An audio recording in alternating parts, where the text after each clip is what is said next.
you have a responsibility to every single Namibian to document and let them know what's possible when as a people you trust each other, when the tribe truly becomes one.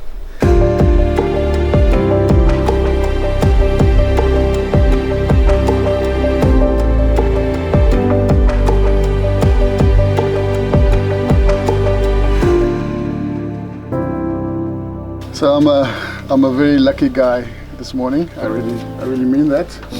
Sitting with my old friend James and fellow director of Gondwana here in the desert at the Desert Grace, and I'd like to think with our new friend, Vusi Thembekwayo. Vusi, thank you for spending the weekend with us, and thank you for being here. And let me start with first of all welcoming you to the best country in Africa. And without a shadow of a doubt, the most beautiful country in the world. We spent some time yesterday in Sossusvlei and Dead Valley. How was your day yesterday? So first, I completely underestimated what we were going to do yesterday. And James and I got caught in this like intrepid asking questions thing with the guide. David, who by the way is amazing. Right? He's next level. He's a rock star. He's a rock star. So, yeah, yesterday was amazing. I should admit here that I probably walked away with like 5 minutes of public speaking content, just from the analogies that came out of the stuff we're doing yesterday. It was really good. So when we came to sit here this morning, now like a minute ago, we found out that Vusi's birthday is on the 21st of March, which is obviously Namibia's Independence Day. So Vusi's birthday is Namibia's birthday, and I don't think that's a coincidence. I don't believe in coincidence. So I know James knows people, who can issue passports. So especially to people who've been so generous to give us all of these sand that blew across the Orange River, and we want it back. And they've been so kind to let us keep all of these amazing dunes. So the least we could do is give him a passport. James, you're opening a can of worms here. This is being recorded because South Africans hear this. Vusi claimed back the desert sand on behalf of his nation. I did. I said we want it back. But I'm not sure we're expropriating it without compensation. I'm not sure they're still going to believe he's one of their own, right? Because he's now out. It's the 21st of March. I mean, we took the sand and Vusi. Very clever. Oh, so first you take the citizen, then the citizen can't argue for his. There's a plan. It's clever. It's clever. I like it. Yeah. I like it. Yeah. For the two of you, you both do a lot of work in Africa, and I've got a personal view. I'm very positive and I'm very sentimental. James knows me well about our future. But I would want to pick your brains and your wisdom in terms of, my perspective. If you look at just the facts, just the demographics of the youth, in Africa, especially sub-Saharan Africa, then the potential is there that the next few decades will belong to Africa. Vusi, what do you see that excites you, and maybe what do you see that worries you a bit about that context? About the continent? Yeah. I've got no worries, which is strange. And I've got no worries because I'd be keen to hear James's answer to this, but I look at the foresight data. The hindsight data is terrible, right? But that's happened. It's in the past. It's done. Can't change that. But if you look at all the leading indicators of where the continent is going, so you were talking about percentage youth, if you look at disposable income, growth in remittances to the continent, you look at access to mobile telephony, the lowering cost of data, penetration of the internet, increase in education levels, like on any of the meaningful indicators, access to health, mileage counted on infrastructure built, road, rail, ports, on any of the meaningful infrastructure, we're ticking green across almost all parts of the continent. There are a few outliers, but we're ticking green across. So if you take a Pan-African view, there's zero reason for concern. The question becomes, can we grow fast enough for our potential and to keep up with the world? That's a different question. But whether or not the continent in 10 years' time looks better than it is today, I can't see any data that suggests otherwise. What do you think? Yeah. I mean, I love and when we do a lot of this analysis, we do look at that data, right? And people take a very continental view.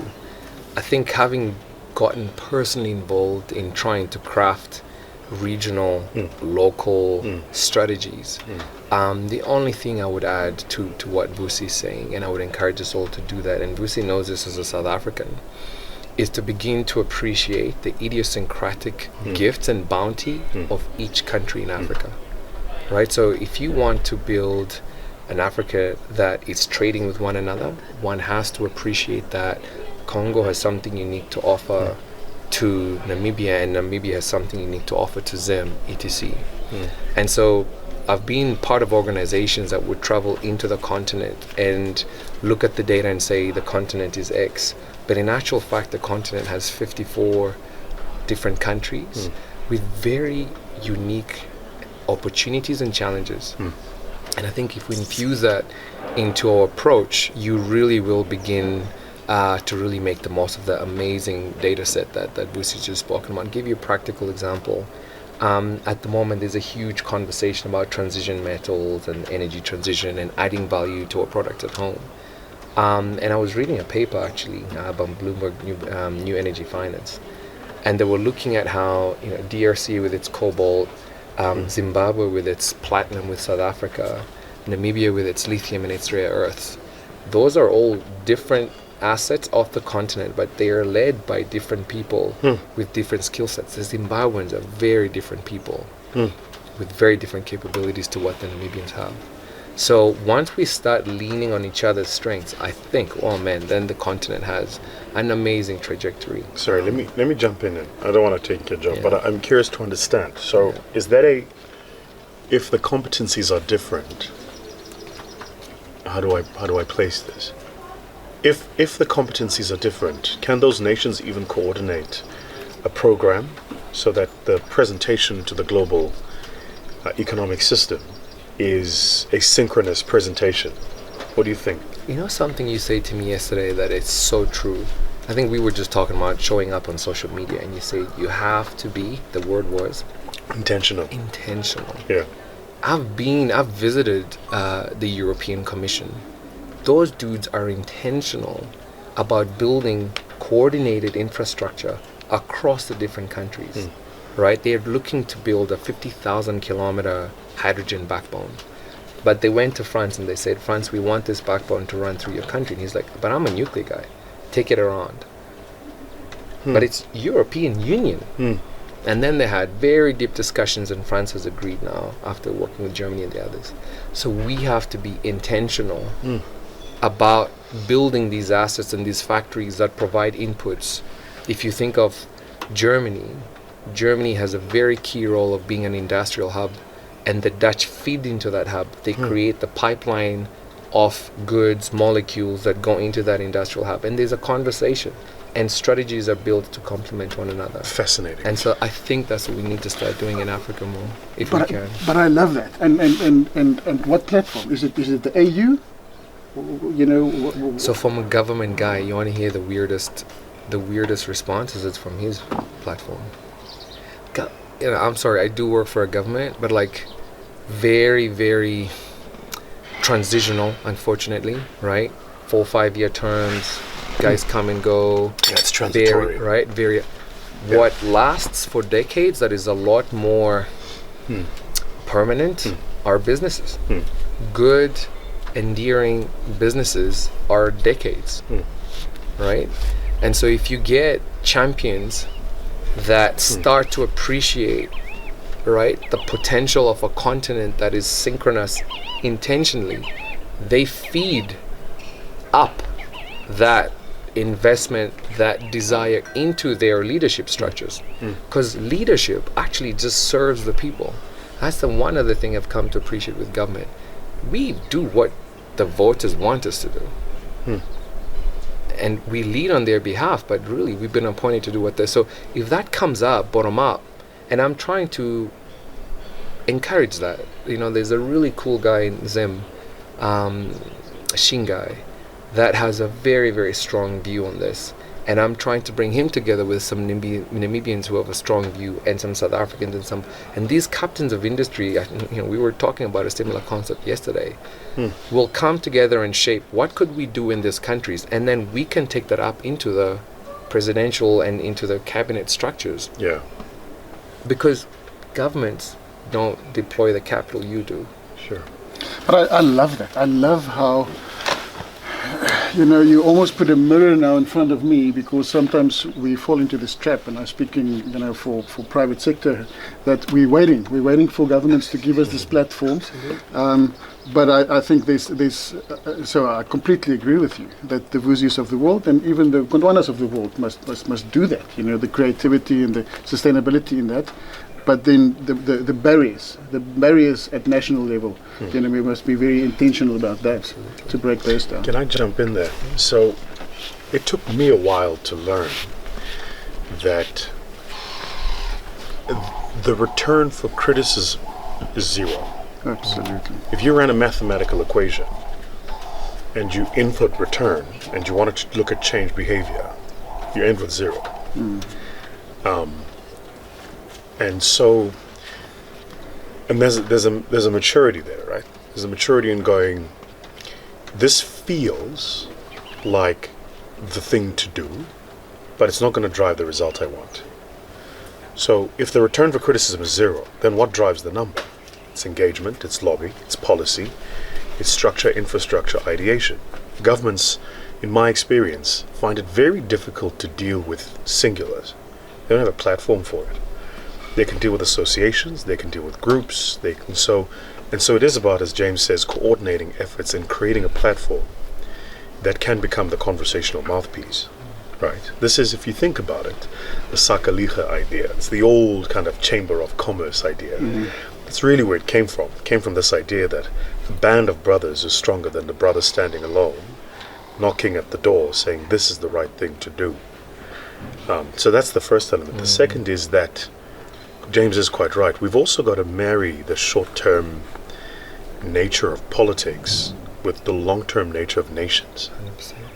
So for business, it is about how do we balance the conversation about the next 12 months, the next 5, and the next 30 in the conversation to create enough incentives that there is enough on the table for everybody to achieve, to help them with their KPIs and all of us with our KPIs. So for me, this is my drive. My drive is how do we change behavior? Because if you watch our news, you read our newspapers, we've done the screen thing, it doesn't work. So how do we change behavior? And it's engagement, it's conversation, it's sharing of ideas. I love that, and it's so similar than a private conversation we had once. I can get quite worked up. And You and me both, brother, I assure you. James once put me down. Watch. James put me down one day after behind closed doors, and he said to me a similar thing. He said to me, Gys, do you want to be right, or do you want to be effective? I remember that sentence. And it's so powerful. And Vusi, I completely agree with you. And again, maybe that's one of the good things that came out of COVID. We were confronted, as a nation, like everyone around this world, we were confronted with this thing. And it didn't become public-private sector. It became us. And that engagement happened. The two of us, we sat, with other government employees, Friday nights, 9 o'clock, 10 o'clock. That was a beautiful experiment. I tell you, and it's engagement, and because of that, we made progress. So at the heart of that was Independence Day. I'm not sure we're allowed to talk about movies. It was Independence Day. Aliens were attacking, and Will Smith had to go around with like Russian pilots. Right. And like fight for human survival. Right. Just a beautiful, beautiful concept of self-preservation, not at a brother level, at a clan level. Absolutely. We all were being killed by the same alien, and we just had to rock up and bring the best, whether you were the guy who was fueling the jet pilot, or the guy who was sort of bringing the missiles together, planning. And we need more of that sense of urgency that realizes that we're facing systemic risks at a continental level, drilled all the way down to like who is. Yeah? And because of those systemic challenges, we need to band together. And so, practically, what does that look like? I was talking to Vusi yesterday about one of the projects that we're working on in Namibia, again, that will have continental ramifications and in fact global ramifications. And he was telling me about the work that he's doing in the Middle East, essentially attracting fuel, right? It is fuel to drive the engine off the continent that allows for us to drive a global agenda. And along the way, of course, you start talking about either politics, etc. But the real needle mover is fuel, engine, outcome. How do you do that as effectively as possible? And how do you do that in a manner that brings as many people along for the journey as possible? And I think the moment we start really looking at business, because at the bottom of all this policy wants what? Jobs, wealth, at the bottom of that. It's the same, yeah. It's commerce. I spoke about Vusi. I was taking Vusi to Dead Valley and Sources Flay yesterday. Just for the record, it was James' first day there yesterday as well. That's right. So James is the champion, the Namibian champion for general economic growth, but especially on the green hydrogen. So I just want to, for the record, inform my brothers and sisters in tourism in Namibia that from now on, James will be the champion of tourism in Namibia. Absolutely. Hydrogen is still important, James, but now just a little bit. The primary focus. We also, for the first time ever, I think, had a World Cup tournament at Dead Valley, yes, with a orange ball. Yes, I saw that. On a white field. I think that should have been a first for many people, but it was certainly a first for me. I saw that to have played and that's soccer on the Dead Valley. Mani's creativity always comes from the left flank. I hope that was allowed according to the rules of the park, right? So we'll see about that. I wanna do something that James just put some pressure on Vusi in terms of this context for commerce in Africa. I wanna also put you on the spot, Vusi, and I'm sure there are millions of, especially South Africans, who would love to hear your answer to this. And that is, let's say Party X wins the next general election or future general election, and this Party X comes to you and they say, Vusi, will you be president? Jeez. What will your answer be? No. No.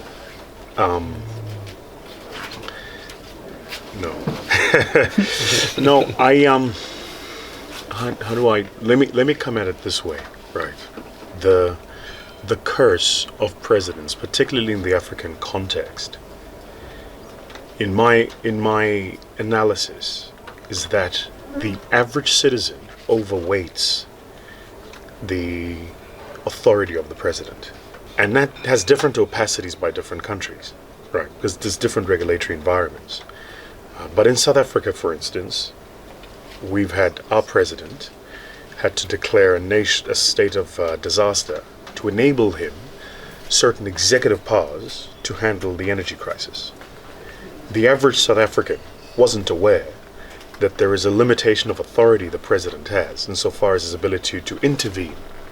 And so as we live and experience the energy crisis, we look at the president. Does that make sense? Absolutely. More important than the driver is the engine. So we've got to get really good at building very effective engines. The transmission mechanism for how the will of the people is the lived experience of the people. How do you build that capacity? And that's not about who's the president. That's about who derives economic policy. How technically capable are people in the various functions of understanding what they need to do and what the world allows them to do. It's about digging into people's patriotism to get them to go the extra mile. It's about helping the public sector worker understand that if I work in a home affairs office, I work in customs, I actually have a better impact on the lived experience of a citizen and a tourist than the president does. So when you take on the presidency office, you become the mascot. But make no mistake, there are so many limitations there, right? And I operate in the world of business because I get to frame the limitations. This is why when people say, "Would you do this?" I go, "No, Chief. Those limitations were framed already." Now, I don't know. It might change in the future. It's not the first time I get asked this question. It might change in future. I don't know. But for now, my sense is that I'm 38, so I'm at the range of my life where I can be the most effective, and I've got the most energy to do things. So I want to get things done. I'll come to looking like I'm getting things done, but I just want to get things done. Quite restless in that sense. But I really identify with that. In a Gondwana context, and Vusi, again, you lived this experience yesterday. In my role, like we say, the techie hits the tar. Not in my seat. You've experienced David yesterday. Who was our guide. Miriam Vula, our Mopi, our Gondwana legend, and that is where customer experience happens. Not in the CEO's office. So Mopi shared with me last night because we had a sundowner with Vusi and the wider team on the dunes yesterday afternoon. And when we appointed Maria, she's been with Gondwana for many years, and she's come through different roles, and we appointed her the collection manager of the Desert Collection, which is our biggest collection. It's a very big ship, and we always knew that Mopi is she's more than capable. She oozes the Gondwana DNA. She can manage that, we didn't know it, but she shared yesterday with Vusi on the dune how she was struggling. A year back with her confidence, and the one thing that really helped her was a video of Vusi speaking about confidence, speaking about how it's okay. Yeah, absolutely. Wow. And how she in her area, in her territory, she was able yesterday to share that with you. And I think that's an anecdote to the power that people like you have, maybe even unknowingly, at an individual level, that contributes to a greatness in terms of our future here in Africa. I mean, I by the way, it's a responsibility I take very seriously. I was in Zambia last year, on one of the trips there, and so Gito, the economic advisor, kind of James's equal there, had organized a session for some entrepreneurs. And this young man flew all the way from Texas. He's a Nigerian young man. Flew all the way from Texas, and 3 days later comes upon Zambia just to be in the room, right? And he's sitting at the back. He's quite odd. He's a thin guy, very funky looking. And halfway through the session, we take a tea break, and he comes to me, and he says, 5 years ago, my business was dead. He says, I watched a video of yours. You were talking about X. And I started investigating that industry. Fast forward, I moved to the US. I started a new startup. He says, I'm raising Series A funding now. And he goes, I'm cash flow positive. I'm employing people. Boom, boom, boom, boom, boom, boom, boom. And all of that sparked by, I watched something you said 5 years ago. Right. Now, the reason I say that is because it's important upon all of us, particularly if you've given the privilege and position to influence and lead, whatever that might be. And as human beings, we do this thing where we weight it. There's no weight to it, right? The greatest impact I ever had in my life was my mother. There's no images of my mother on the internet. When I'm down, that's the woman I'm calling. When the chips are down, she's the one in my ear, right? And so if you look at the lens, you might see Vusi having this impact, but there's this one human being here who's talking life into me. And this is, I think, what true Africa is. It's the recognition that all of us have a responsibility. It influences at different scales, but the weight is the same. The weight is the same. So wherever you find yourself, whatever you do, just be a force for good. Speak life into people. Be positive. It isn't. I feel very strongly about this. Being positive is not being absent of what the facts are. It's choosing to see the positive, regardless of what the facts say. Because we can't change that, but we can change our disposition. We can change how we see things. We can change how we talk about things. So we can talk problems, but how much time do we talk solutioning? Absolutely. Because if we just get stuck there, then it's a great sundowner with problems. Let's get to the solutions. So what do you think? And what do you think? And we may or may not have the authority to do something about it. But getting our brains to talk about solutions is a fundamental part of how we make the shift. Let me just say this finally. Everything we have as human beings was imagined by a human being. That's the power of our imagination. It's the power of the words we say to each other. So if we dim it, the only thing we do is we dim our collective futures. I must say, Vusi also speaks about the imposter syndrome a lot. And I feel that now here, between the two of you gentlemen. I think the youngsters would call it something like hashtag the token white guy.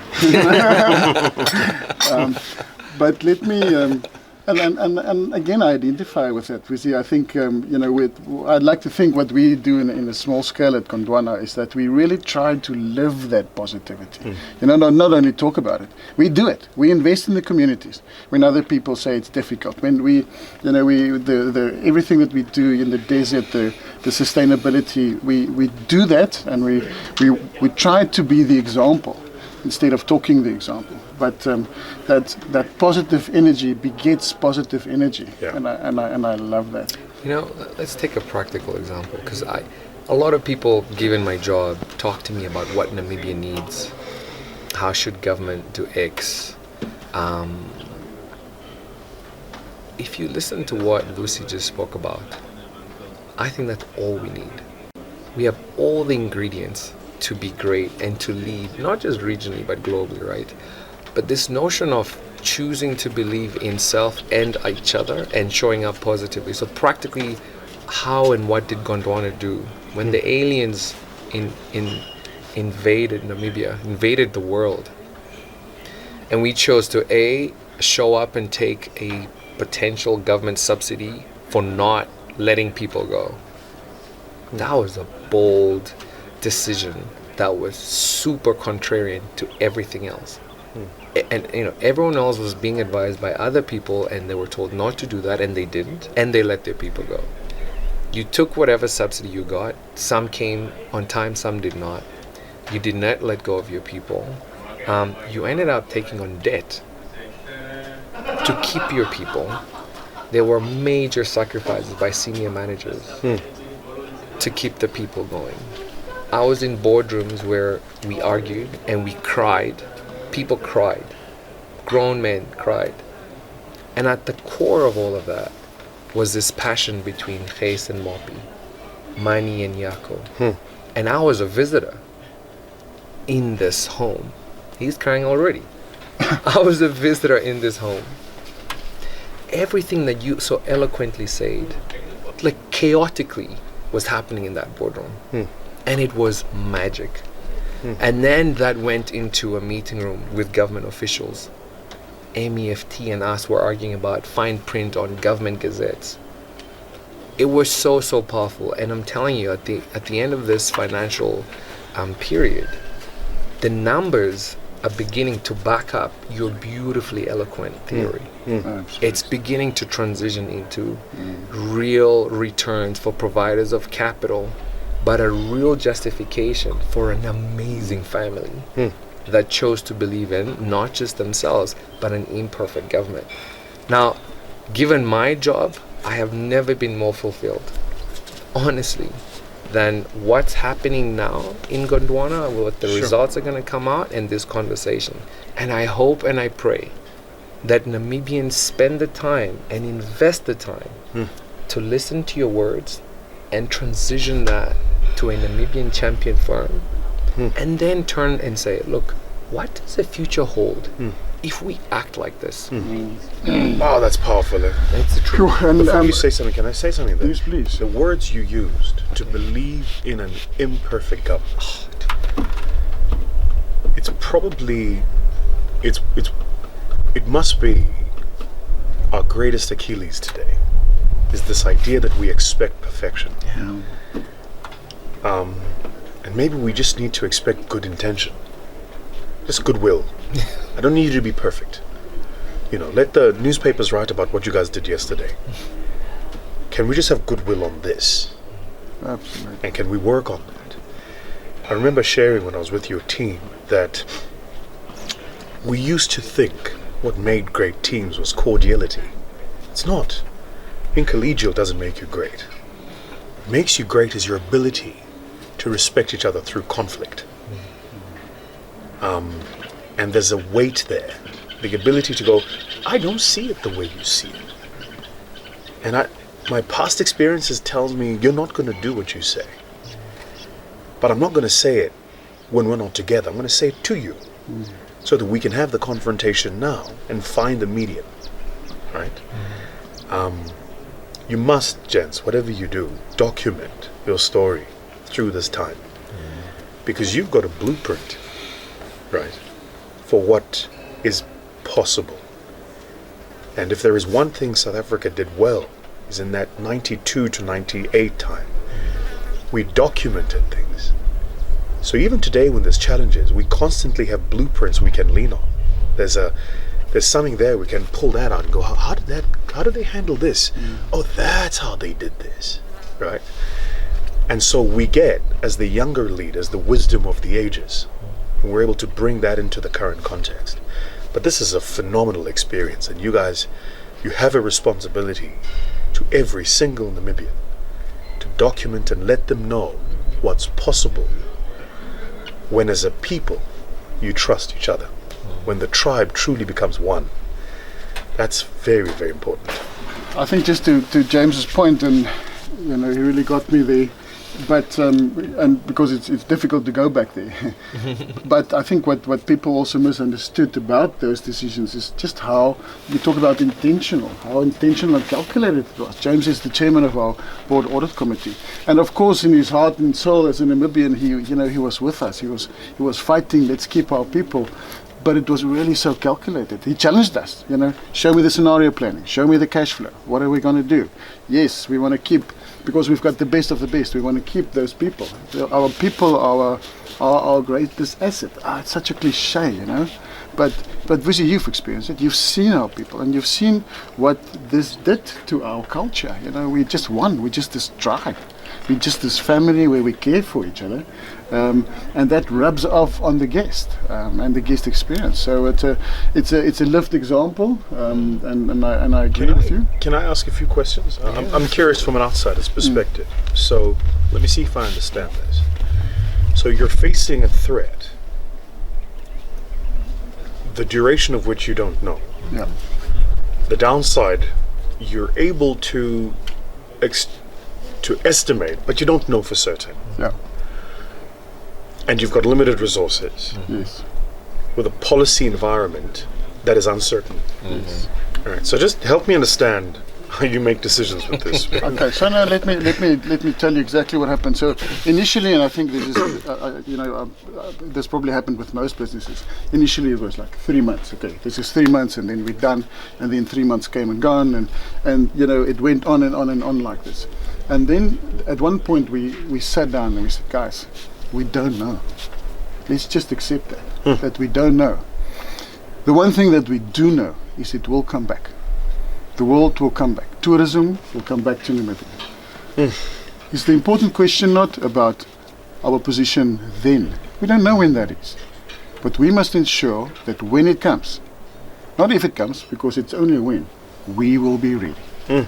In that moment, we will be ready, in terms of our capacity, in terms of our culture, to grab. Because it's not only, again, about sentiment, it's also about market share there. Because we know the vast majority of our competitors, and again, I'm not criticizing different courses for different horses, and people didn't have choices that we had. But the landscape has changed completely. But when business comes back, we will be ready. And boy, were we ready when it did come back. And when it did come back, it came back with a bang. Also, that's something that was predictable because of pent-up demand. People wanted to experience these deals. They wanted to experience the Gondwana hospitality and warmth. And even in that time, we even built capacity. We really extended our car rental business. So that is how we did that. And with the benefit of hindsight, we are so grateful, and we're grateful to our board of directors. Now, let me say this. Gys believes that at night, fairies come out and they dance in the fields. And they draw circles. Right. This was Gys, the CEO. that plans, that loves, that executes, that fights, and at the end of the day, that delivers. And he had an army, a team. And you know, so during this time, given the challenges that the firm was going through, the board of directors, we took no fees. And you know, from the outside world, that looked like a sacrifice. Vusi, I've seen a lot, right? We spoke about all the qualifications and the studies that we've done and that you're doing. I should have paid to have been a part of that experience. Wow. I should have paid a lot of money, because the things that I have learned, because you know, on the board we have owners as well, hey? So it's not just agents, not just people like us hired to help. There's a guy on that board who has a lot of shares and who has been a part of the journey, right? So this is his firm as much as he's entrusted And his personal equity. And you know, it is that guy who specifically said, I'm willing to put this on the line, right? Because it's one thing for me, and yeah, we'll keep on borrowing, it'll come back one day. We have very little skin in the game. A big part of his net worth. And when I saw him doing that and trusting this team to deliver, Sure. that changed me more than any course that I have done. And that's what you and I were talking about yesterday, Sure. and I want to explore that. We get taught things in business school. We get taught things in accounting and in auditing firms, how to measure the goodwill and stuff like that.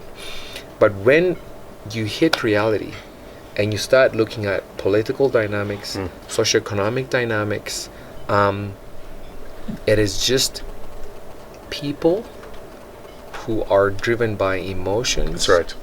Who are unpredictable. So he spoke about policy and the virus. Human beings. That's right. And so being able to manage that chaos with courage, but I think the biggest thing for us was with empathy and also with just competency. That was the magic, right? And the key that now, which is what you've said, which I think is super important for us to talk about. How do you capture that case study?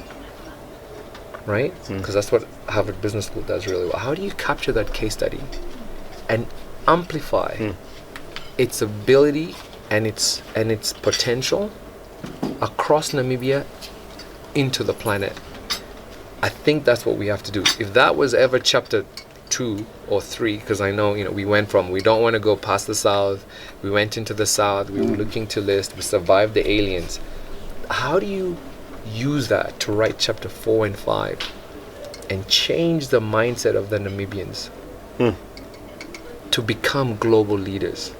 I'm not sure how many other tourism companies survived the way we did, and I think they could benefit from hearing our story. Absolutely as well. right. I was about to say that. I think you've actually you've got a story there that it's Hollywood material, and it really is. It's you know, it's the antithesis of barbarians at the gate. This idea that we show up, we buy an asset, we strip it bare, extrapolate all the value, and get out. Right. It really is what business has been about. I shouldn't say this publicly over the past 50 years. It's just extractionist. Here are a group of people who go, we don't believe people and profit are opposites of each other. We don't believe that purpose and longevity are opposites of each other. And we don't think that vision and values is something you put on a website. We think it's something you live. And we think, not only that it's something that guides your decisions when the threat is imminent and the danger is real. It's easy to talk people, honesty, integrity when there's money in the bank. Try that shit when the cock hits the fan. Now you're talking, brother. Very different story. And you know what happens is, you know, we bring our church selves when we think the environment is churchy. Change the environment, and people change behaviors very quickly. The conversations, the backstabbings, the who gets what, who gets moved where, what department gets what cut at which point in time. Where human beings were creatures of survival, right? And yet you've got this value you hold of we're a family. How do you marry these two? As I say, I think you're sitting on a story much bigger than you realize. Like, this is massive. It's huge. It's a blueprint. It really is a blueprint. And it's textured, layered, and complex. It's agency, owner, capital provider. Market, environment, ecosystem, policy risk. And all of these plays are happening all at the same time.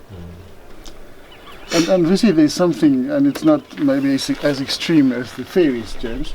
I like the fairies theory, by the way. I got to tell you, I'm with you on the fairies, man. I signed up. Like when I bring my kids here, if anybody tells them a story apart from the fairies, Yeah, like this termite All about thing. the fairies. many can stay with the termites. I don't hear what too much. But there is, in that whole equation that you've just so eloquently explained, there's something intangible there as well.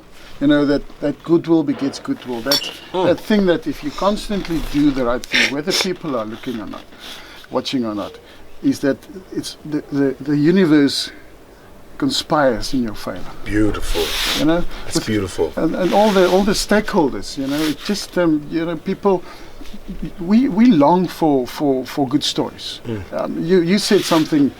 Vusi did a masterclass for Gondwana on Thursday, and with the essence on master. It was masterful.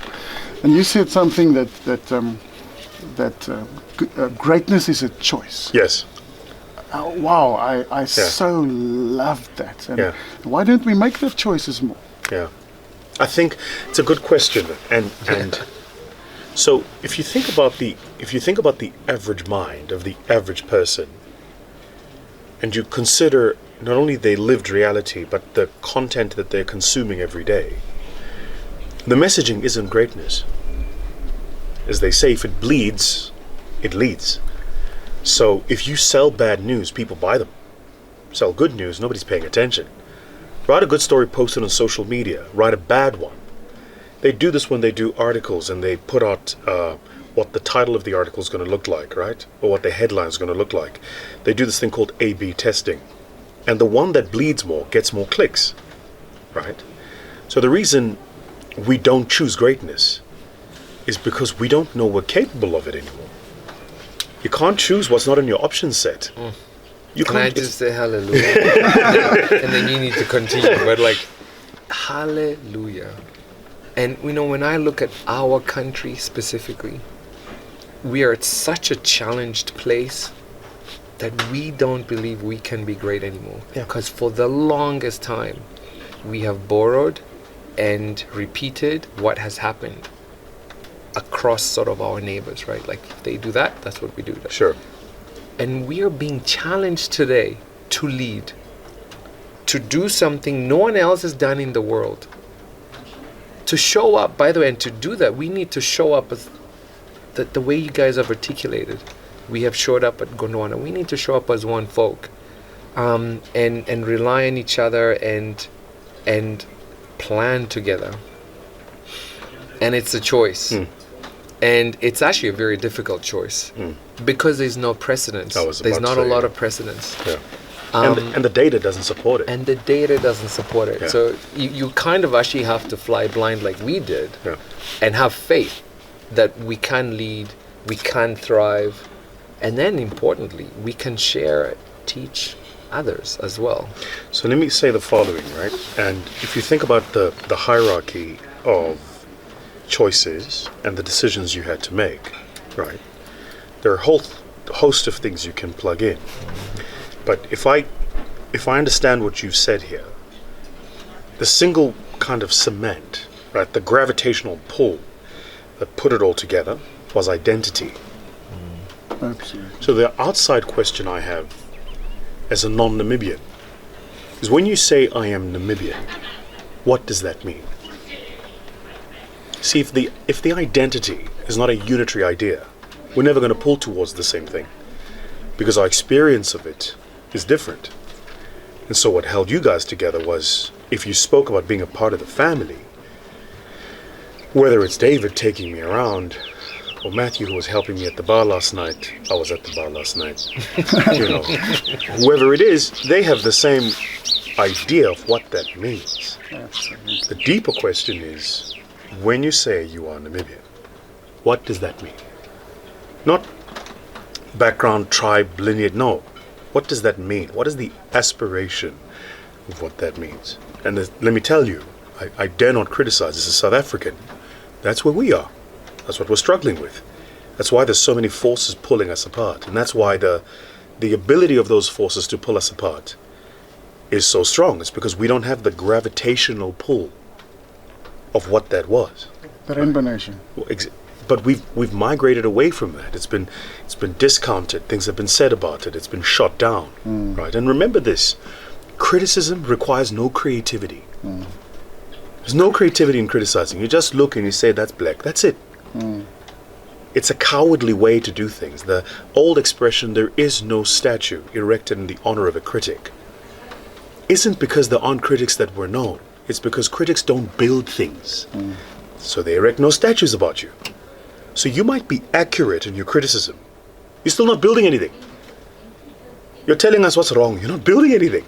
Builders get rewarded, right? Creators get rewarded. And so to build, to create, that's a much harder job to do. Our training, in the world of venture investing where I operate, my training is to look at the data, to suspend my judgment, and to make decisions. It's the hardest thing to do. But even when you've done that, I then have to overlay that with this, but what pulls it all together? Because numbers, just one set of the story. Right? They're just one set. What's the stuff that pulls it all together? What's that about? What's the soul? Yeah, what's the soul of this thing?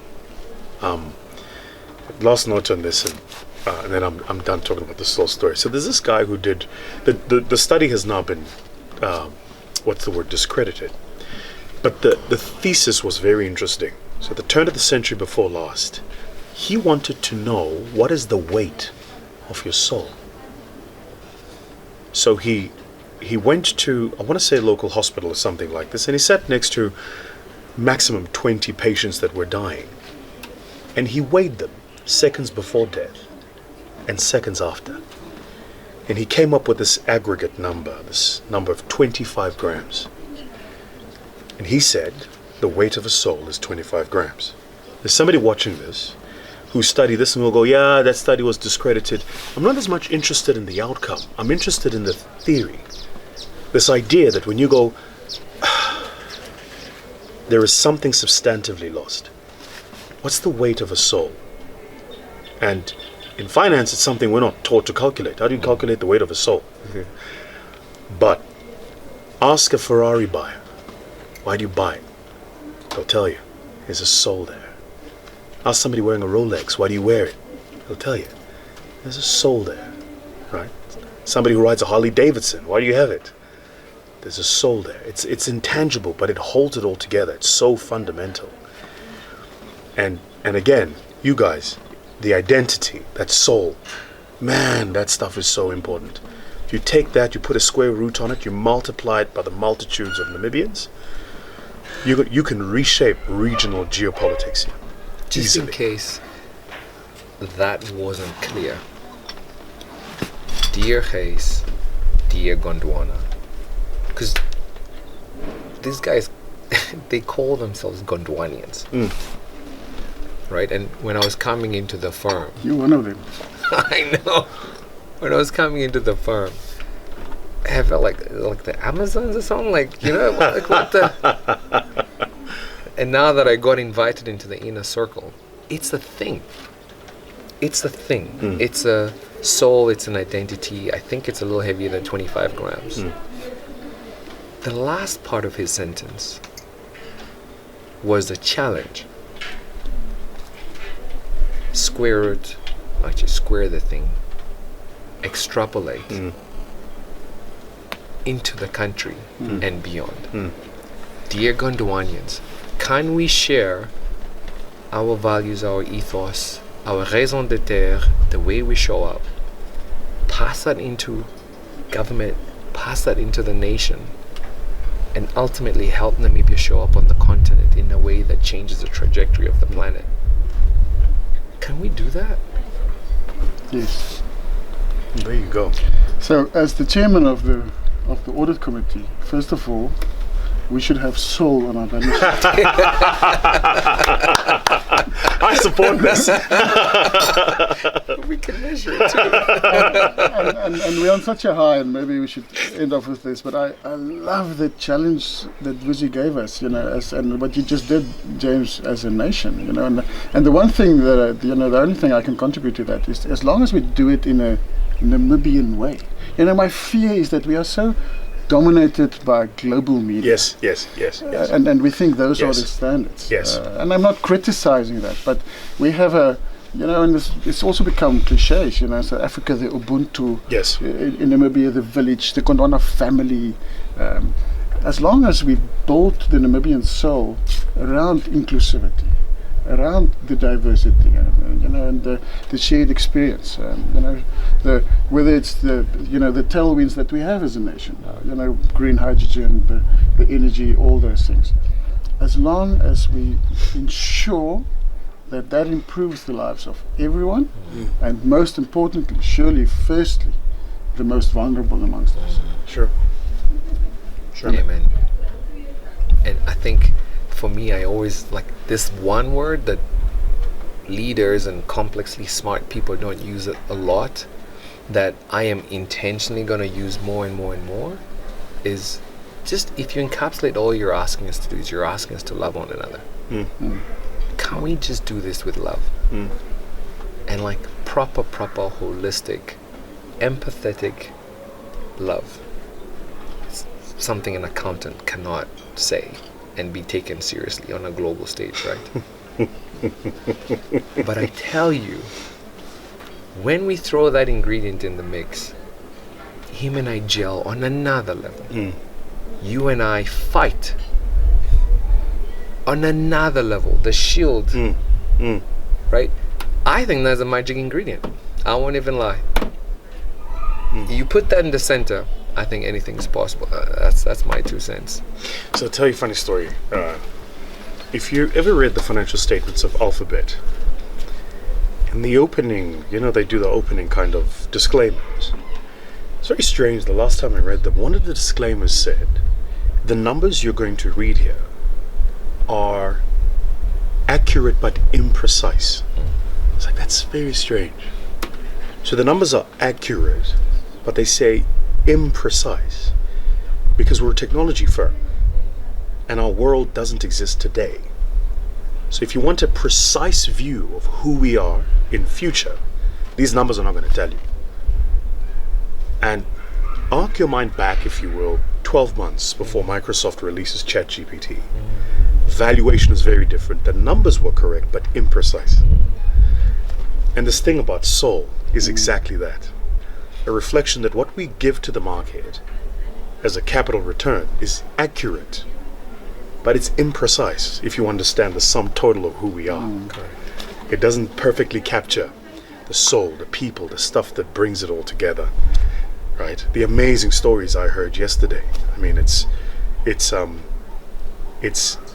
humbling, given the work I do, the places I travel, the companies I meet with, the captains of commerce that I've had the privilege of sitting across the table, whose names are written on the most frontier financial articles, whose faces have plastered articles and magazines of the top publications in the world. And I've had to traverse north to find those stories, when just next door was you guys. And there's something there. The world is in search of that story. The Black Panther effect on the world is that the world today goes, there must be other stories. Where are they? Absolutely. Right? That's the currency. That Gondwanans, I love that, man.